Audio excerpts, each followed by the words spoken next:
Assalamualaikum warahmatullahi wabarakatuh. Alhamdulillah kita bertemu kembali hari ini untuk pembelajaran pada hari ini. Bagaimana kabar kalian hari ini? Alhamdulillah. Baik, sebelum memulai kegiatan pada hari ini, kita cek dulu kondisi kelasnya. Sudah rapi atau belum? Dilihat kanan kirinya ada sampah atau tidak? Kira-kira? Ada nggak? Kalau ada sampah, silakan dibuang dulu. Kita cek dulu. Ya, buang dulu sampahnya. Ada nggak? Ada. Kalau tidak ada, oke, alhamdulillah. Kalau tidak ada, baik. Sebelum memulai kegiatan pada hari ini, seperti biasanya kita akan mengawalinya dengan cara berdoa, ya, agar senantiasa nanti kegiatan pada hari ini kita diberikan kemudahan dan kelancaran dari awal sampai akhir, ya. Berdoa dipimpin oleh ketua kelasnya. Silakan ketua kelas memimpin para rekannya untuk berdoa hari ini. Bersiap. Baik, sebelum mulai kami pada hari ini, hendaknya kita membaca doa dan nanti dimulai.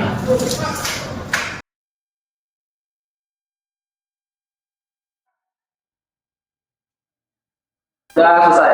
Beri salam. Assalamualaikum warahmatullahi wabarakatuh. Waalaikumsalam warahmatullahi wabarakatuh.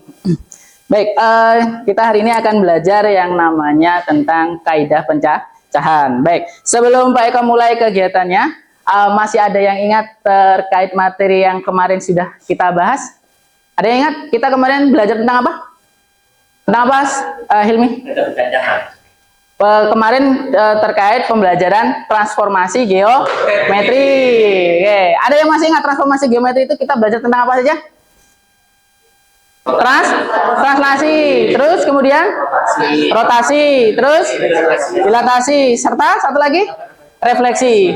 Oke, Tirta, apa yang dimaksud dengan translasi? Perpindahan. Terus Argo, apa yang dimaksud dengan rotasi? Perputaran. Oke, gitu ya. Nah, jadi kemarin kita sudah membahas terkait materi transformasi geometri, yaitu translasi, yaitu pergeseran. Kemudian ada refleksi, yaitu pencerminan. Dan yang ketiga adalah rotasi. Rotasi itu adalah perputaran. Dan yang keempat itu adalah dilatasi. Dilatasi itu adalah apa? Bendanya diperbesar, ya, dikalikan seperti itu. Tuh. Baik, kita hari ini akan belajar tentang kaidah pencacahan. Baik, sebelum memulainya, Pak Eko akan mengabsen terlebih dahulu. Adakah teman-teman yang hari ini tidak masuk? Ada. Baik, siapa yang tidak masuk hari ini? Ilham. Sebentar.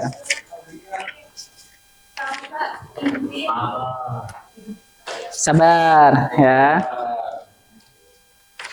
Ilham, Muhammad Ilham, kemana? Sakit. Terus siapa lagi? Salsabila izin.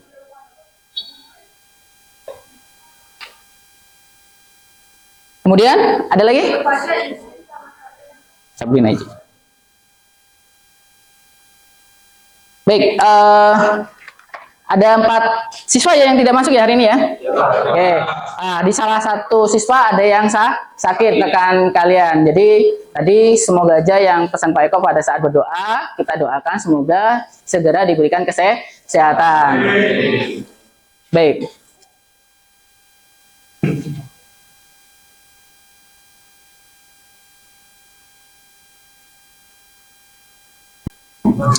Baik anak-anak, kita akan belajar hari ini tentang kombinatorik. Nah, kombinatorik ini sebenarnya kita akan belajar tentang suatu peluang, ya. Nah, di antaranya dari kombinatorik ini adalah salah satunya adalah kita akan belajar yang namanya kaidah pencacahan. Kaidah pencacahan atau aturan pengisian tempat atau filling sort. Nah, sebelumnya pernahkah kalian mendengar yang namanya kaidah pencacahan? Pernah. Apa itu kaidah pencacahan, Hilmi?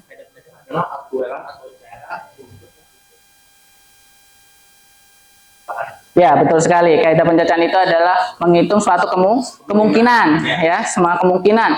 Ada yang menggunakan aturan, ya, ada yang tidak menggunakan aturan. Jadi nanti tentukan. Nah, kalau kita baca sebenarnya anak-anak, kaidah pencacahan itu apa sih? Nah, kaidah pencacahan adalah cabang matematika yang membahas cara menghitung banyaknya susunan atau kombinasi suatu objek tanpa harus merinci semua kemungkinan susunannya.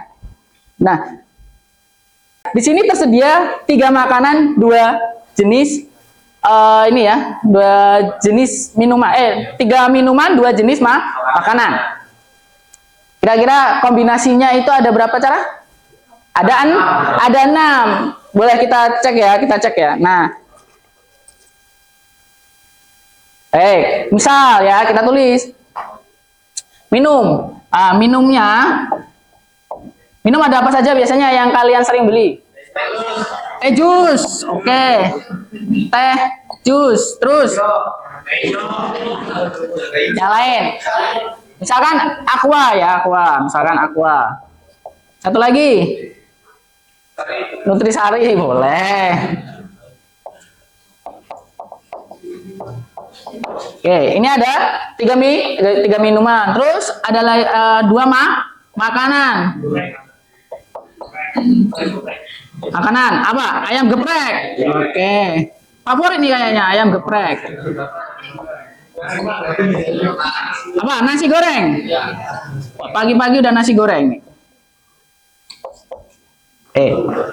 Baik, ada 3 minuman, 2 makanan. Bagaimana cara kita menghitung kombinasinya? Nah, bisa misalkan kita kombinasikan, misalkan ya, nih teh jus. Nah, teh jus itu bisa dengan ayam geprek. Bisa juga dengan nasi goreng. Terus lanjut, ada aqua.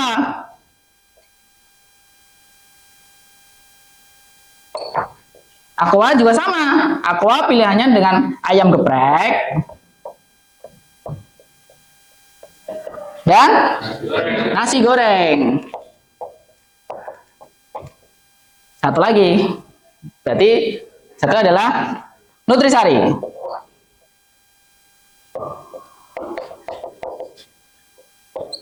Dengan apa? Ini juga dengan ayam geprek dan nasi goreng.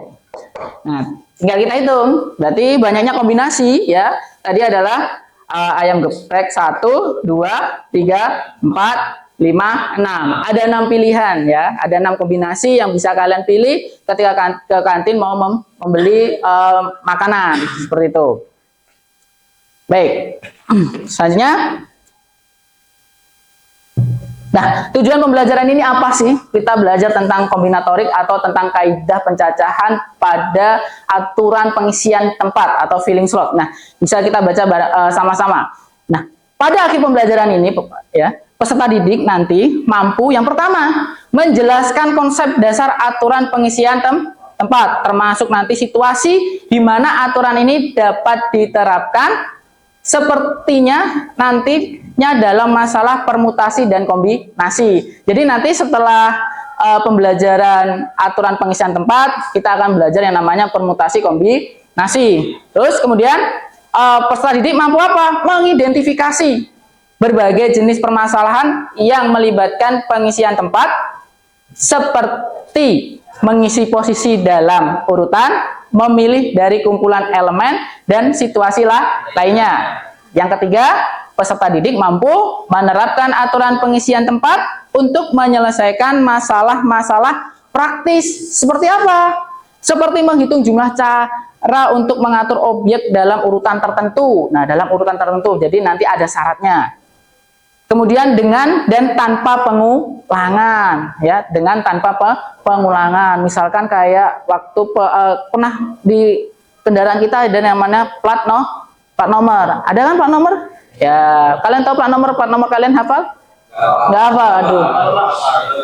Terus yang terakhir adalah peserta didik mampu menghubungkan konsep aturan pengisian tempat dengan situasi dunianya nyata seperti perencanaan, jadwal. Nah, ini seperti Pak Eko pada awal tahun mengatur jadwal. Nah, ini juga menggunakan konsep aturan pengisian tempat atau filling slot.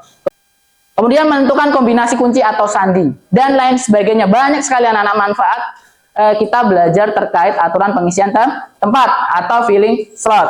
Nah, baik. Sebelum kita masuk ke materi, kita bermain game dulu.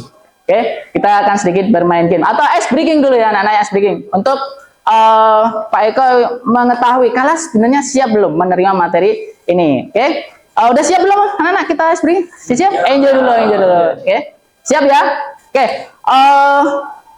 gini aturannya ya. Aturannya kalian mengikuti ucapan dari Pak Eko. Jadi misalkan Pak Eko mengatakan ayam, kalian juga mengikuti ayam. Jadi aturannya adalah menirukan ya apa yang Pak Eko ucapkan ya. Jadi kalian menirukan apa yang Pak Eko ucapkan. Ketika Pak Eko kata bebek, kalian juga ikutin bebek, ayam ya. Aturannya adalah mengikuti apa yang Pak Eko katakan. Oke, siap?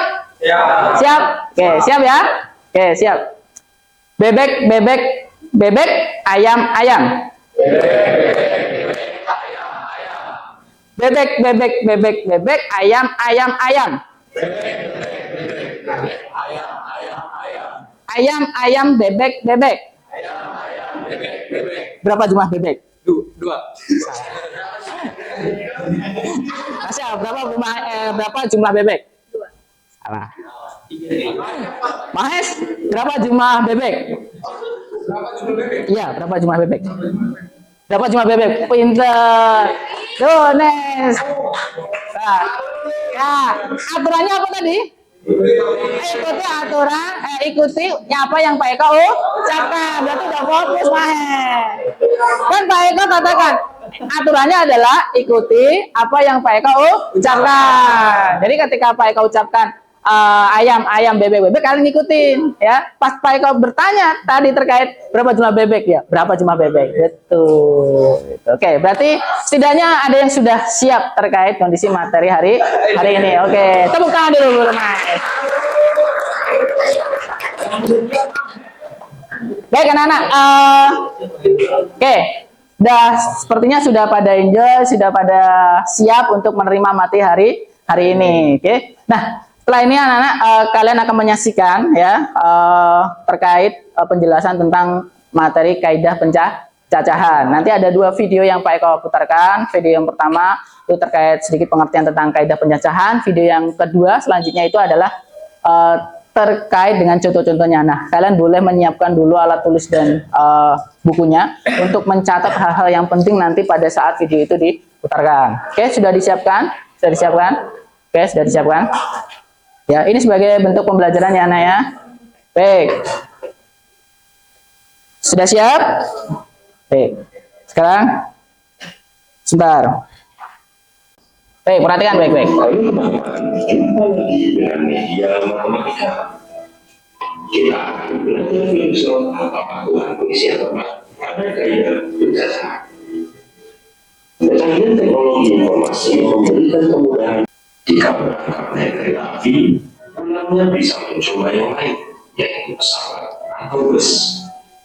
Ketika berangkat ada 3 pilihan moda transportasi, sedangkan ketika pulangnya hanya tinggal 2 pilihan moda transportasi saja, karena yang satunya tadi sudah dipakai ketika berangkat.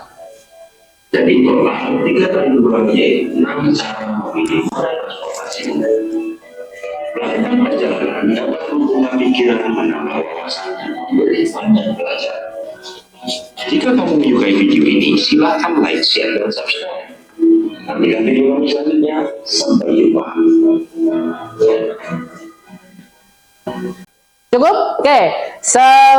Supaya kalian lebih paham lagi, mari kita berdiskusi dalam anggota kelompok. Nanti Pak Eko akan membagikan LKPD lembar kerja peserta silakan kelompok yang sudah kita bentuk kemarin ya Nana ya. Oke, silakan berkelompok. Nih, saya tampilkan kembali kelompok-kelompoknya. Ya, mana kelompok 1? Kelompok 1. Nanti yang ini diisi semuanya. Tapi nanti yang dikumpulkan 1 saja. Ya. Kelompok 2, sini. Nanti yang dikumpulkan 1 saja, ya. Ditulis nama-nama kelompoknya. Baik, silakan dibaca dulu petunjuknya. Silakan dibaca dulu anak-anak. Petunjuknya apa? Petunjukan menggunakan LKPD atau lembar kerja peserta didik. Yang pertama adalah kalian tuliskan identitas kelompokmu pada kolom yang tersedia. Kemudian ikutilah setiap petunjuk yang diberikan. Diskusikan dengan teman kelompokmu dari pertanyaan yang ada, kemudian jawablah pertanyaan tersebut. Yang keempat, tanyakan kepada guru jika kalian mengalami kesulitan dalam memahami LKPD. Kemudian yang terakhir adalah jika sudah selesai nanti kalian presentasikan hasil diskusi kalian. Waktu kalian kurang lebih nanti 25 menit untuk berdiskusi. Silakan kalian diskusikan. Ya, ditulis dulu kelompoknya.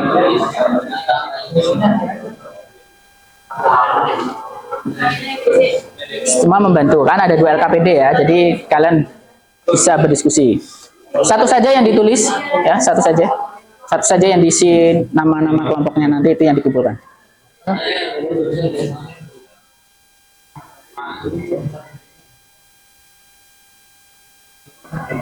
Ya, boleh. Selo, ya. Ada apa, Selo? Ya. Gimana? Iya, bilangan awal. Tentukan dulu bilangan genap itu ada apa saja. Tentukan aja ada bilangan genap itu ada apa saja. Ada 2, 4, ya. 4, 6, 8. Ya. Karena yang kurang dari 10. Itu kan cuma yang diisi kan cuma 1 digit. Kalau 10 kan berarti tidak itu kan 2 digit. Jadi yang diinginkan adalah yang 1 digit. Berarti ada 2, ada 4, ada 6, adalah 8, tulis di sini. Ada lagi yang tanyakan? Satu aja yang diisi, nanti yang dikumpulkan ke Pak Eko 1. Kalau dua-duanya mau diisi boleh, tapi nanti yang dikumpulkan ke Pak Eko cuma 1. Ya? Ya, gitu aja, nggak dikotakin kan? Diisi. Ini boleh berurutan nggak, Pak? Syaratnya apa tadi dibaca? Syaratnya apa? Syaratnya lagi apa? Boleh berulang. Berarti kolom pertama boleh diisi 2, 4, 6, 8. Kolom kedua juga berarti boleh diisi 2, 4, 6, 8. Nah, gitu. Berarti totalnya ada berapa? Ada berapa nih? 1, 2, 3, 4. Berarti di sini 4, 4, 4, 4 gitu.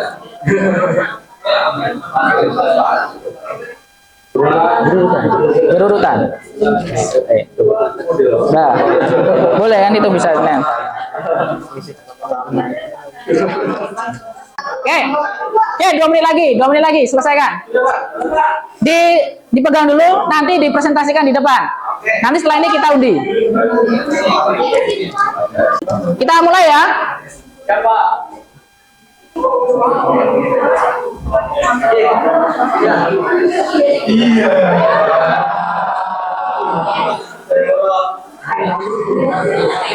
Oke, kelompok 5, silakan mempresentasikan hasilnya untuk nomor 1. Silakan.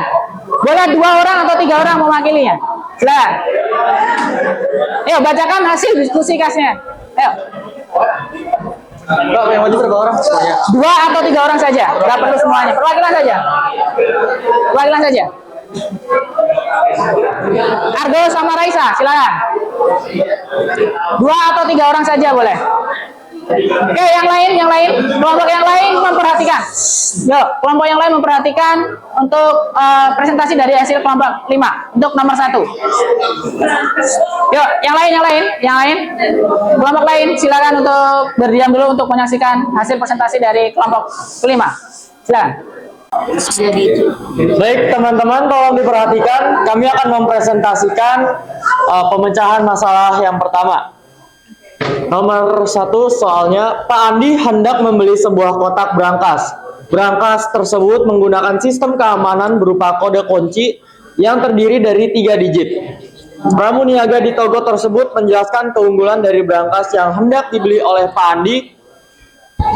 Pak Andi ingin membuat sebuah kode sandi yang terdiri hanya dari bilangan genap saja. Coba bantu Pak Andi untuk menghitung berapa banyak kemungkinan angka yang dapat ia jadikan sebagai sandi apabila angka yang disusun boleh berulang. Yang pertama, coba tuliskan kemungkinan bilangan yang dapat dipilih untuk menyusun kode sandi tersebut.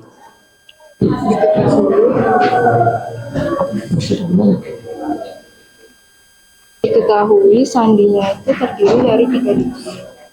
Diketahui kode kunci terdiri dari 3 digit dengan angka-angkanya dengan angka-angkanya yang 1, 9, 1, 2, 3. angka-angka 1 dari 1 sampai dengan angka 9, namun hanya terdiri dari bilangan genap saja. Maka dari itu, angka genap dari angka 1 sampai 9 ada 4, yaitu 2, 4, 6, dan 8.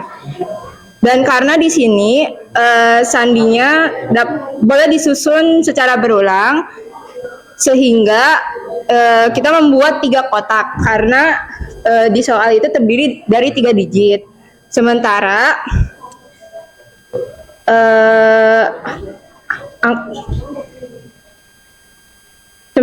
kode sandinya tuh hanya bilangan genap, dan yang dari kita dapat tadi itu bilangan genapnya ada 4. Jadi tiap kotak kita isi, untuk kotak pertama kita isi dengan angka 4, karena kemungkinan yang dapat dimasuki di kotak pertama itu ada 4 angka, yaitu angka 2, 4, 6, dan 8. Dan karena boleh berulang, jadi 4 kotak itu otomatis ya sama. Jadi kotak pertama itu angka 4, kotak kedua itu angka 4 juga, dan yang ketiga juga sama. Sehingga 4 kali 4 dikali 4 lagi, yaitu totalnya 64.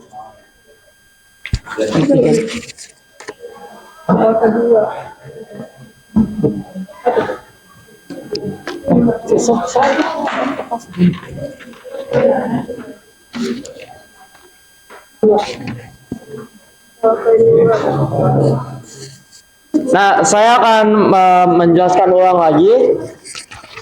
Dari soal yang nomor 3 itu dicoba tulis seluruh kemungkinan angka yang boleh mengisi kotak pertama. Itu ada 4, yaitu angka-angka genap tadi 2, 4, 6, 8. Makanya kita masukin 4. Terus yang nomor 4 coba tuliskan seluruh kemungkinan angka yang boleh mengisi kotak kedua. Itu sama 4, yaitu 2, 4, 6, 8. Yang kelima coba tuliskan seluruh kemungkinan angka yang boleh mengisi kotak ketiga. Itu juga ada 4. Jadi 4 dikali 4 dikali 4, jumlahnya, hasilnya itu 64 kemungkinan angka yang bisa dimasukkan menjadi digit kata sandi. Itu saja presentasi masalah 1 dari kelompok 5. Terima kasih. Baik. Ini tepuk tangan dulu untuk nomor 1. Oke, baik. Selanjutnya, tapi sebelumnya ada perbedaan mungkin anak-anak dari hasil diskusi kalian dari kelompok 5? Semuanya sama? Hasilnya adalah 64. Oke. Baik, selanjutnya. Suatu hari Arif dan keluarga sedang mudik ke kampung halaman. Pada malam hari, ada 2 orang tadi kenal menyambangi rumah Arif dengan gelagat yang mencurigakan. 2 orang tersebut berusaha ingin membuka pintu gerbang rumah Arif menggunakan kode rahasia yang terdiri dari 5 pilihan angka membentuk 4 digit angka. Jadi mereka merasa kesulitan. Mereka melakukan aksi pukul 23.50. Sedangkan petugas radio di sekitar rumah Arif bertugas setiap pukul 24.00. Jika setiap kode membutuhkan waktu 2 detik, apakah 2 orang tersebut akan berhasil masuk ke rumah Arif? Ada berapa kemungkinan cara membuka kode rahasia itu? Jadi kan di situ kan ada 5 pilihan angka, terus ada 4 digit angka gitu kan. Jadinya 5-nya tuh dikali 4, 5 kali 5 kali 5 kali 5 itu hasilnya 625. Terus langkah yang kedua itu berapa lama waktu yang dibutuhkan untuk membuka kode pintu, itu di 625 dikali 2 detik. Itu hasilnya kan 1250. Nah, itu diubah menjadi ke menit, jadi dibagi 60. Hasilnya jadi 21 menit. Terus di langkah ketiga, apakah 2 orang tersebut berhasil ke rumah Arif jika mereka melakukan aksinya di jam 23.50 dan petugas rondanya datang di 24. Jawaban itu 2 orang tersebut tertangkap karena kurangnya waktu yang dibutuhkan. Jadi mereka membutuhkan 21 menit, sedangkan petugas ronda datang 10 menit sebelum aksinya selesai. Dilakukan ya. Jawabannya? Dia Tidak. tertangkap karena kan Tidak berhasil. Iya, Berarti nah ini ya, jadi dua orang tersebut tidak berhasil masuk ke rumah Pak Arif. Gimana jawabannya? Sama semuanya. Oke, terima kasih. Oke, berikan aplaus untuk kelompok kelima.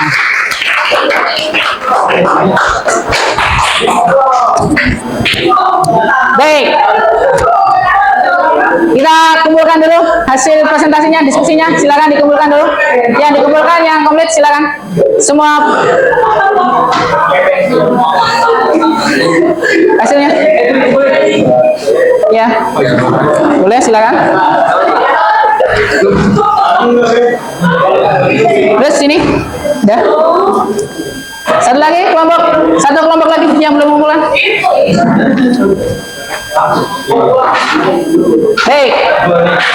Baik anak-anak, sekarang kita simpulkan, oke? Kita simpulkan bersama-sama terkait aturan pengisian tempat atau filling slot.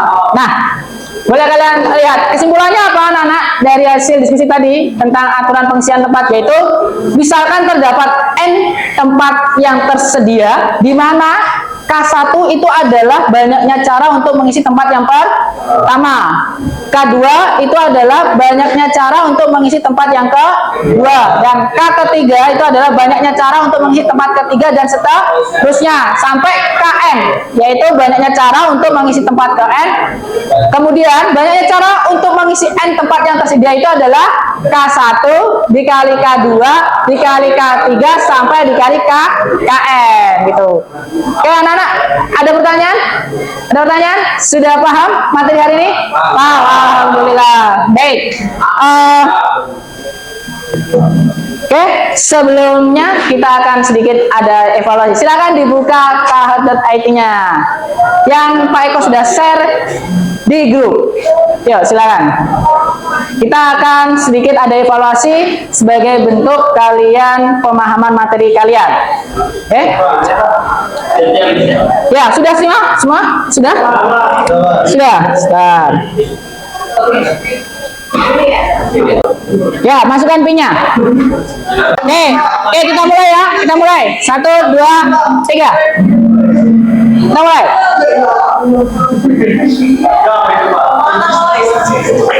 3, 2, 1. Mulai dikerjakan. Perhatikan soal berikut.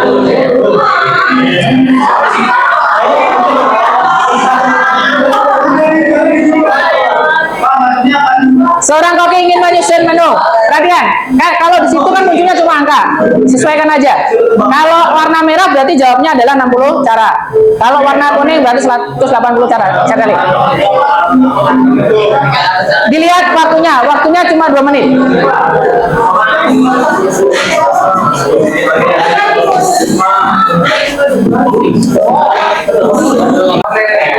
Oke. Ada 25 peserta. Lanjut ya, soal terakhir.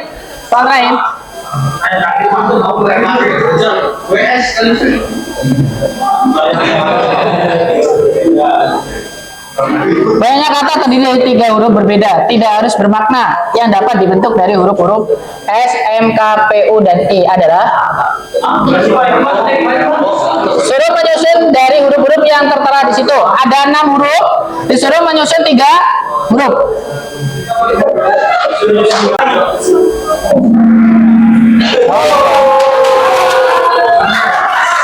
Oke, siapakah peringkat pertama? Peringkat ketiga.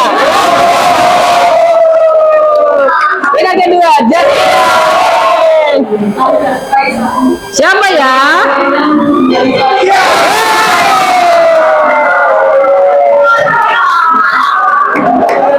Oke, selamat buat Kalisa. Baik anak-anak, setelah kegiatan ini nanti kita refleksi dulu ya anak-anak. Baik. Refleksinya adalah hal baru apa yang nanti kalian akan temukan pada pembelajaran hari ini. Nah nanti ini Pak Eko akan kirim via Google Form ya. referensi ya hasil pembelajaran kali ini, referensi hari ini seperti apa terkait hal apa yang kalian temukan pada pembelajaran hari ini. Jika ada yang belum dipahami pada bagaimana yang belum kalian pahami, apa solusi Anda atau solusi kalian jika menemukan kesulitan dalam pembelajaran. Kemudian apa yang perlu kita perbaiki agar pembelajaran berikutnya itu lebih menarik. Nah, jika nanti Google refleksinya pilot ini via Google Form kalian di referensi. Nah, sebelum pilot tutup, kalian saksikan video motivasi. Silakan. Ada dua alasan mengapa kamu sedang menonton video ini. Mungkin kamu sedang malas belajar dan kamu sedang mencari motivasi agar bisa lebih semangat. Atau kamu mungkin lagi santai-santai saja dan ada yang menyarankan kamu untuk menonton video ini. Malas belajar itu sangat wajar. Kamu tidak sendirian kok. Semua di antara kita pernah dan sering merasakan rasa malas. Ya, mungkin di posisi kamu sekarang, kamu merasakan malas untuk. Tapi kalau kamu merasa bahwa kayaknya motivasinya belum plong banget nih, belum maksimal banget, ya kamu bisa klik video yang ada di layar kamu sekarang. Baik, semoga motivasi video ini bisa membangkitkan gairah dari kalian. Amin. Nah, disiplin itu perlu paksa, belajar itu perlu dipaksa. Kalau tidak dipaksa, kalian tidak akan mampu untuk menggerakkan kaki ini untuk belajar, menggerakkan diri untuk mampu untuk belajar lebih giat lagi. Dan anak, oke, pembelajaran hari ini mungkin sekian. Sebelumnya Pak Eko mengingatkan untuk materi berikutnya kita akan belajar tentang permutasi. Nanti di rumah dibaca-baca dulu tuh permutasi itu apa sih, gitu ya. Nanti pertemuan berikutnya kita akan bahas tentang permutasi. Sebelum Pak Eko akhiri kegiatan pada hari ini, mungkin ada yang ditanyakan? Tidak ada. Oke, terima kasih untuk kalian semuanya. Sebelumnya berikan tepuk tangan buat kalian.